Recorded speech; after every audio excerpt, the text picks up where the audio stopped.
एक छोटे से गांव में रामू नाम का एक मेहनती किसान रहता था। वो हर दिन सुबह सुबह उठकर अपने खेत में काम करता, मिट्टी को जोतता, बीज बोता और पूरी लगन से अपनी फसल उगाता था। लेकिन कुछ दिनों से उसके खेत में जानवर घुस आते, कभी नीलगाय, कभी सूअर तो कभी बकरी। वे फसल को रौंदकर बड़ा नुकसान कर देते। एक शाम रामू अपने खेत के किनारे बैठा सिर पकड़कर रो रहा था। उसकी मेहनत की सारी कमाई जैसे मिट्टी में मिल रही थी। उसी समय पास के पुराने कुएं से अचानक खिलखिलाता हुआ जोरदार ठहाका सुनाई दिया। क्यों किसान, इतना क्यों रो रहा है? एक भारी मगर हंसमुख आवाज गूंजी। रामू चौंक गया।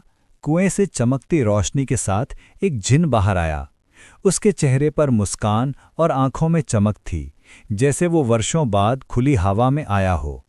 रामू डरते डरते बोला, जिन साहब, मेरी फसल को जानवर बर्बाद कर रहे हैं। मैं कितना काम करूं लेकिन सब बेकार हो जाता है। मैं बहुत परेशान हूं। जिन ने हंसते हुए कहा, तो इसमें इतना रोने की क्या बात? बोलो, मैं तुम्हारी कैसे मदद करूं? रामू तुरंत बोला, अगर आप मेरे खेत की रखवाली कर दें तो मैं हमेशा आपका आभारी रहूंगा। जिन ये सुनकर खुशी से झूम उठा। हो गया, अब कोई जानवर तुम्हारे खेत के आसपास भी नजर नहीं आएगा, उसने गर्व से कहा।